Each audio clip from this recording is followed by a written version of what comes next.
Hey, Jeff Gerald, what's the word of the week? Flustered. Flustered? Yes, which I'm definitely flustered at the moment. Strip Club Video with Danny Meyers, Dane Hansen, and Jeff Gerald starts now. Hey, friends, welcome back to another episode of Strip Club Video. I'm Danny Meyers. That's Jeff Gerald, and where's Dane? They seem to work them a lot here. Okay. Well, you remember Slick Coleman, right? We haven't Yes. seen much of him in a while. He used to show up at a lot of different things, and then he disappeared. And remember when we did that Slick on a Stick? We took a picture of him and took it around and posted. So, what do you think of this for Dane? Dane on a chain.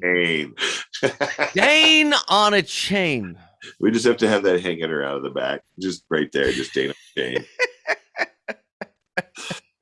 He's gonna kill me. Okay, so anyway, I'm gonna leave that up for a little bit. Frustrated. I'll tell you why I'm frustrated. Fucking Facebook. I just got out of Facebook jail. Would you like to know what I got put in jail for? Let's see, it's got to be a song lyric or a trick or treat reference that went wrong, or three consonants in a row. Who knows with Facebook? Yeah, I had mentioned that I wanted to kidnap Bailey Fox for a weekend, and I was put in Facebook jail. Well, I'm pissed. I mean, I get it. I get what they're trying to do, and I get that people are getting sneaky around it, but my God, some of the shit. I've seen people literally get banned, get a significant amount of time off of social media because they shared the lyrics or a title of a current top 10 hit. Yes. Like it's literally gotten to the point where you can't say anything on Facebook without them taking it sideways.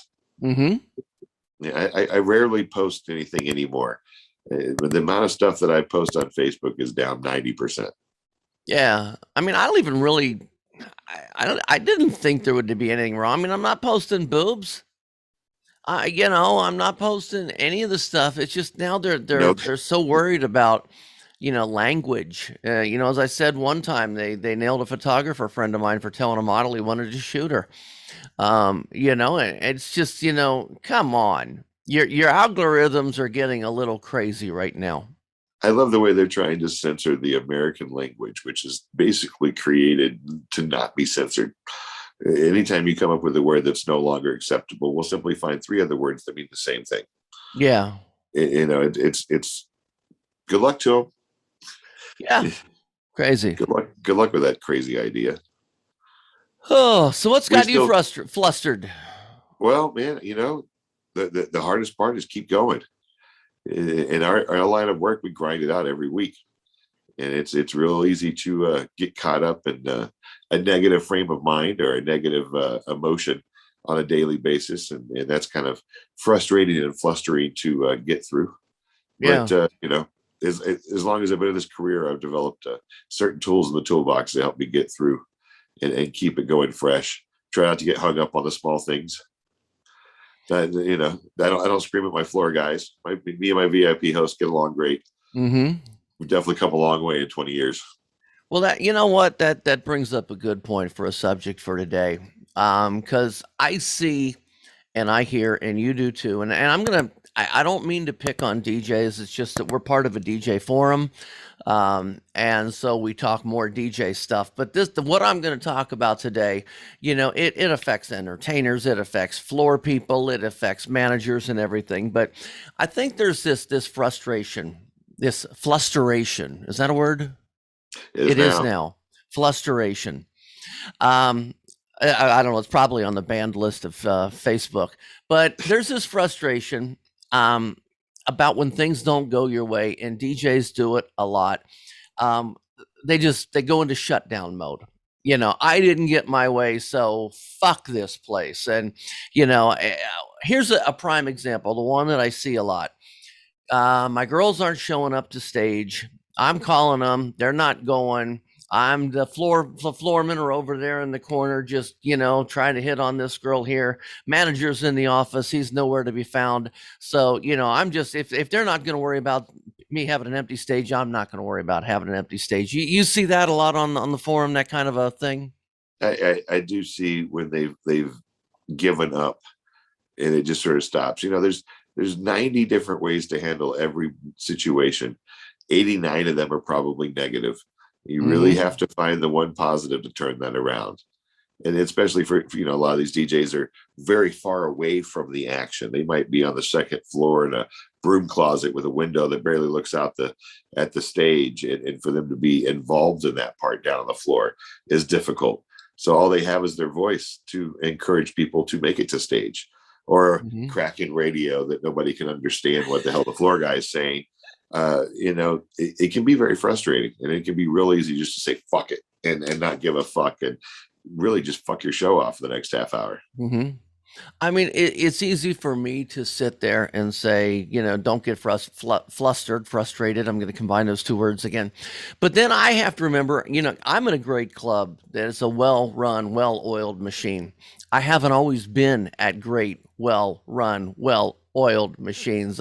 My previous club that I was at for 8 years, I can talk bad about them because they're out of business now, the Harem up in Dayton, Ohio.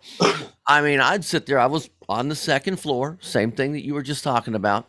On the second floor, I'd call a girl to stage, and back then we only did one song stages. So if a girl wasn't there, what do you do? No floorman to be found. I'd have two managers on, and they'd probably both be out smoking on the smoking patio kind of thing. And it's like, you call it in on the radio, and they just say, "Oh, just put somebody up. Just put this girl up. If she's not there, just put this girl up." And it was such a clusterfuck. And yeah, as a DJ, you do get frustrated.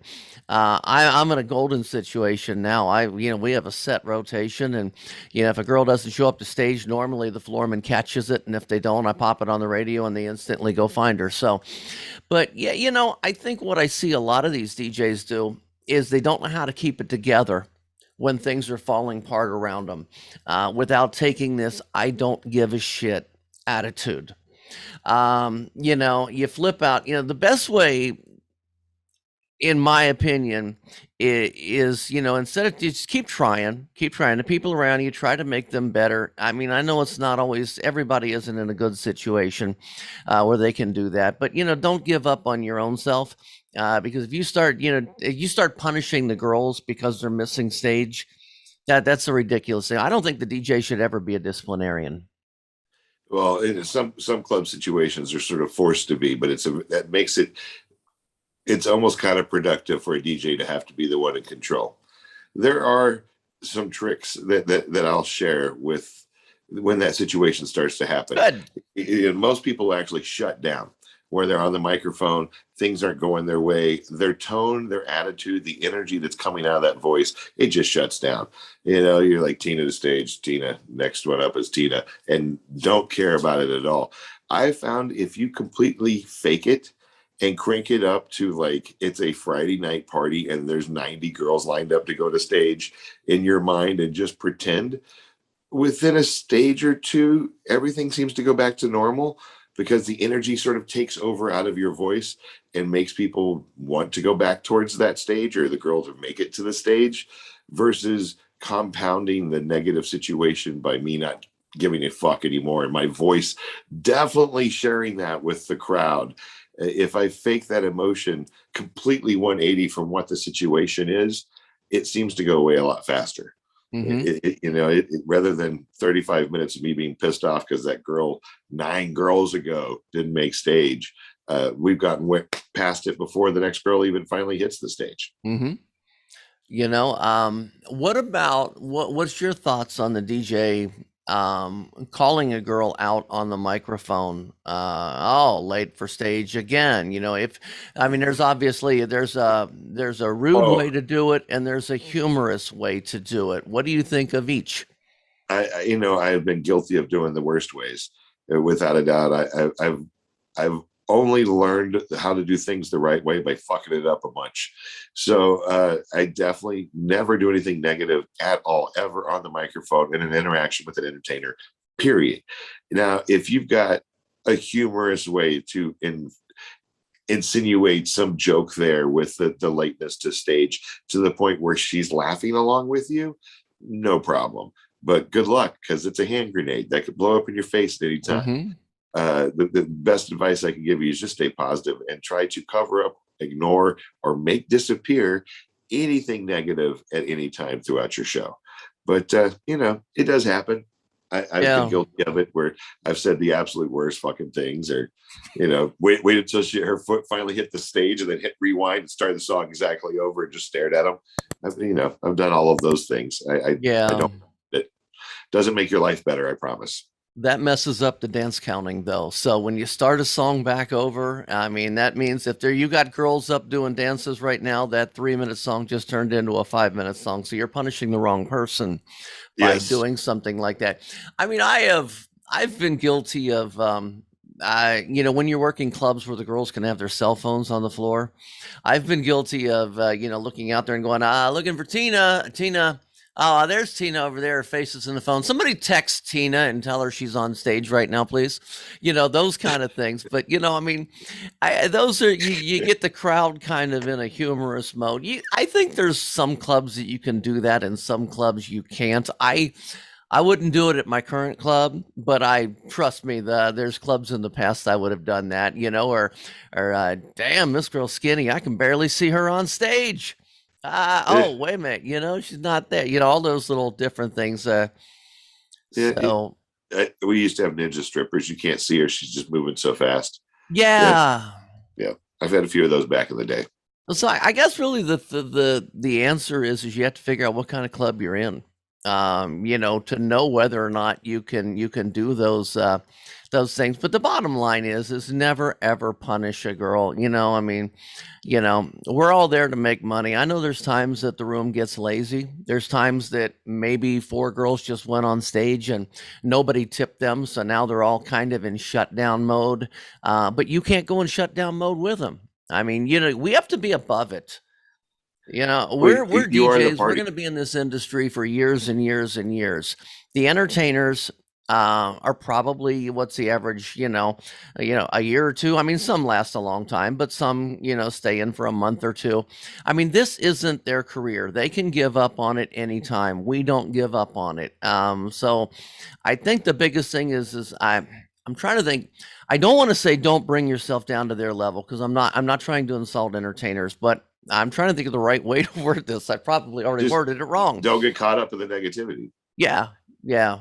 Really, honestly, your job as a DJ is to fake the positivity all the way through the shift. Mm-hmm. No matter where you are, what shift it is, even if it's a slow Monday afternoon day shift, it's still a party. It's still a better job than digging ditches, and you have to keep your mind in that mentality. It's hard. It's difficult. Many times you're the one blamed for everything in the room, from the smell of the air to what the hell's on a television. It can all be your fault, or, to your credit. It's a little bit more shoulder weight bearing, but the more positive you can take it and the more keep it a party mentality you can have, the better your day will go and the longer you'll be in this business. Mm-hmm. Let's look at it like an NFL team. We're the quarterback. And you look at a football team. If they're winning, the quarterback did great. Man, we got the best quarterback ever. He gets all the credit for everything going right. If your team loses, guess who gets the blame? The quarterback. I mean, the head coach gets in there, but I mean, for the most part, the quarterback gets the blame, gets the credit. As DJs, I think, one of the things I said once before, that I think 80% of what we do gets judged.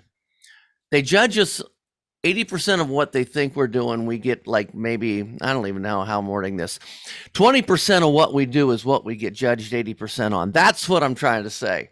Meaning, there's so much stuff that we do that nobody has a clue. They judge us. Managers judge us. Customers judge us. Entertainers judge us on 2 things: what we play and what we say, for the most part. Yep. And that's really only about 20% of what we do.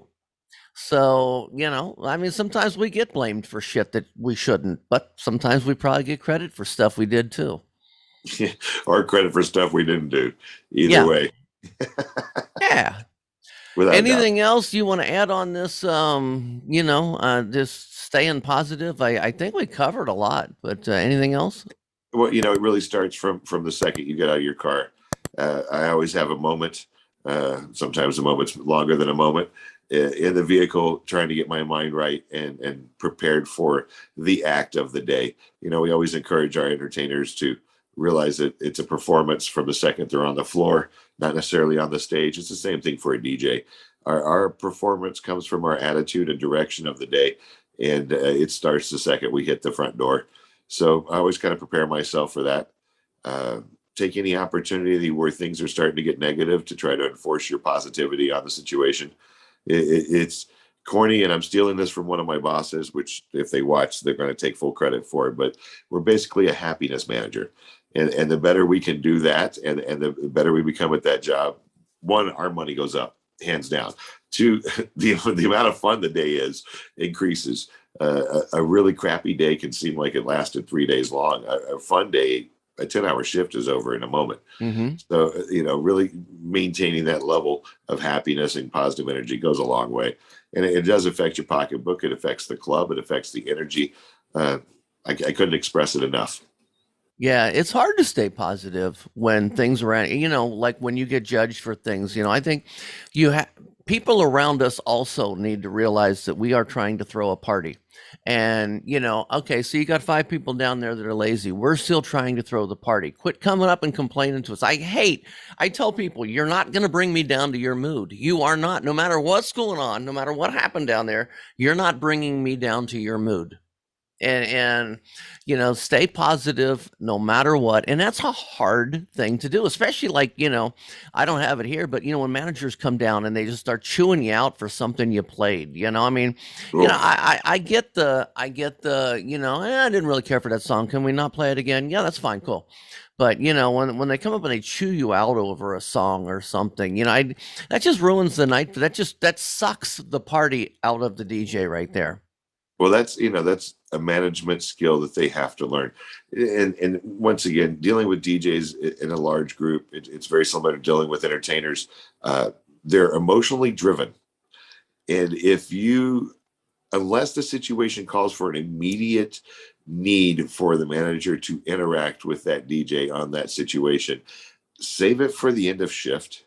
One, we're going to pay attention to what you're saying way better than the 5 seconds we gave you in between two songs to pay attention to whatever it is you're trying to communicate to us. Two, you don't have to worry about our reaction to whatever you told us affecting the rest of your night in the business. Save anything negative and anything really too positive for the end of the shift.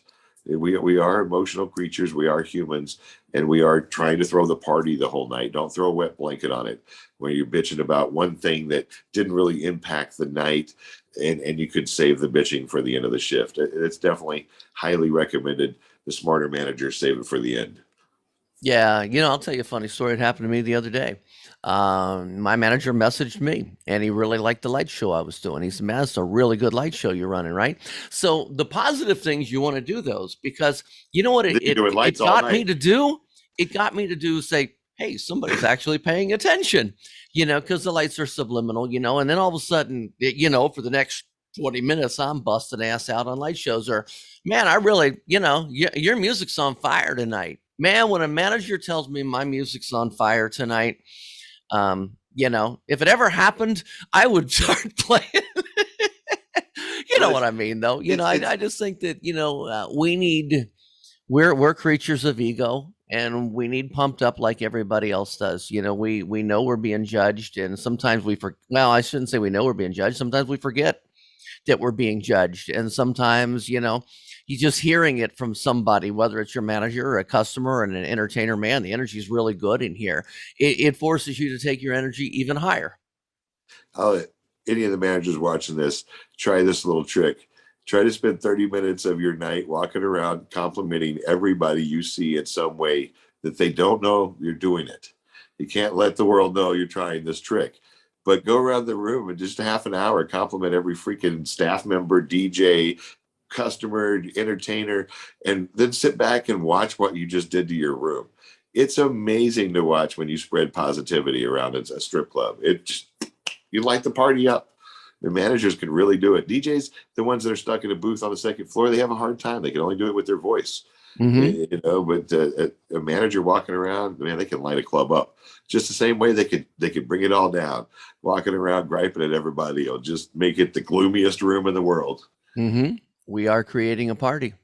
Yes, every night, every Every day. night, as your pony slogan. It's always a party at the Pony. We never stop. Yeah, so you can catch Jeb Gerald out at the Pony in Huntsville, Alabama. You can catch me at Diamonds Cabaret in Dayton, Ohio.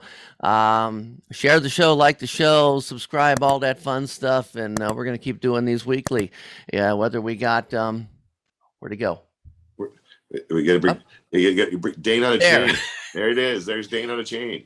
We have a third co-host that joins us every once in a while, and his name is Dane Hansen. And yeah, I need to make that chain. That's badass. Can you imagine? Do your Yeah. chain hang low? Do you? I can hear the song now. We're gonna have to rewrite that and have Josh Fiore rap it. Yeah, Yeah. we'll do that. Okay, Jeb. Thanks, brother. See y'all next week.